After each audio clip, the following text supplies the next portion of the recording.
Hello, ദേക്ക ഡിസൈൻസിൻ്റെ പുതിയ വീഡിയോയിലേക്ക് എല്ലാവർക്കും സ്വാഗതം. മെഷീൻ വർക്കിലെ ഡോട്ട് സ്റ്റിച്ച് കൊണ്ടിട്ടുള്ള ഒരു സ്ലീവ് ഡിസൈനാണ് നമ്മൾ ഇന്നത്തെ വീഡിയോയിൽ കാണിക്കുന്നത്. സ്ലീവിൻ്റെ ലെങ്ത്തും വിഡ്ത്തും മാർക്ക് ചെയ്ത് കൊടുത്തിട്ട് ഈ ഒരു പാറ്റേൺ നമ്മൾ വർക്ക് ചെയ്യാൻ വേണ്ടിയിട്ട് 1.5 ഇഞ്ച് അകലത്തിൽ ഓരോ ലൈൻസും നമ്മൾ വരച്ചു കൊടുക്കുന്നുണ്ട്. വർക്കിലേക്ക് കിടക്കുന്നതിന് മുമ്പായിട്ട് നിങ്ങളെൻ്റെ ചാനൽ ആദ്യമായിട്ടാണ് കാണുന്നതെങ്കിൽ ഒന്ന് സബ്സ്ക്രൈബ് ചെയ്യാൻ മറക്കല്ലേ. കൂടാതെ ബെല്ലൈക്കണും കൂടി ക്ലിക്ക് ചെയ്താൽ എൻ്റെ വീഡിയോസിൻ്റെ നോട്ടിഫിക്കേഷനൊക്കെ നിങ്ങൾക്ക് കിട്ടുന്നതാണ്.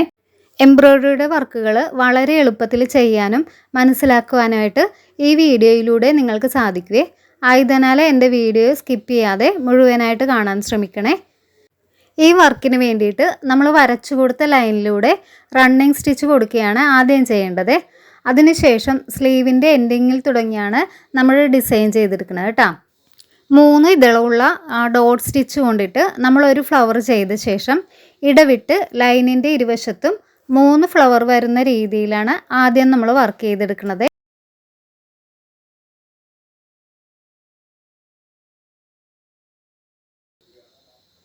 പിന്നീട് 1/2 ഇഞ്ച് മേളിലായിട്ട് അതേപോലെ തന്നെ 3 ഇതളിൽ വേറൊരു ഫ്ലവർ കൂടി നമ്മൾ കൊടുക്കുന്നുണ്ട് കേട്ടോ. പിന്നീട് 1.5 ഇഞ്ച് മേളിലായിട്ട് അടുപ്പിച്ച് ഡോട്ട് സ്റ്റിച്ച് കൊണ്ടിട്ട് തന്നെ വർക്ക് അടുപ്പിച്ച് ചെയ്യണതാണ് ഇതിൻ്റെ രീതി. ഈ ഡിസൈൻ നമുക്ക് ഗ്യാപ്പ് എങ്ങനെ വേണമെങ്കിലും ചെയ്തെടുക്കാവേ. ഇങ്ങനെ ഓരോ ലൈനിലും ഇതേപോലെ ഗ്യാപ്പ് ഇട്ടിട്ട് നമ്മൾ വർക്ക് ചെയ്തെടുക്കണേ.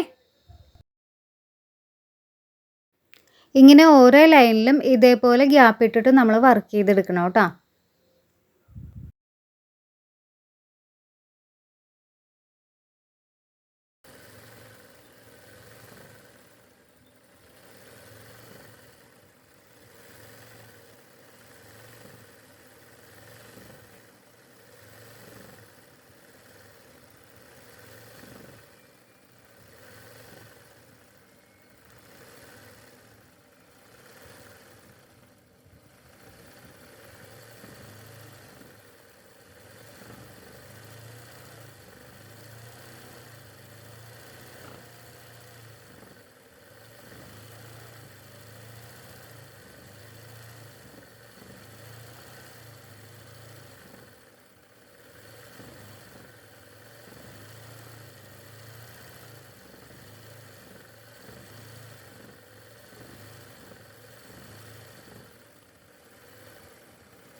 അപ്പോൾ ഈ വർക്ക് മുഴുവനായി കഴിഞ്ഞപ്പോഴേക്കും ഇങ്ങനെയാണ് എൻ്റെ ഫൈനൽ ലുക്ക് വരുന്നത്. അപ്പോൾ നിങ്ങൾക്ക് എൻ്റെ ഈ വീഡിയോ ഇഷ്ടപ്പെട്ടാൽ തീർച്ചയായിട്ടും ലൈക്ക് ചെയ്യണം, ഷെയർ ചെയ്യണം. കൂടാതെ അഭിപ്രായങ്ങൾ കമൻസ് ആയിട്ട് അറിയിക്കാനും മറക്കരുത്. അപ്പോൾ നമുക്ക് പുതിയൊരു എംബ്രോയ്ഡറി വർക്കുമായി കാണുന്നത് വരെ ബൈ.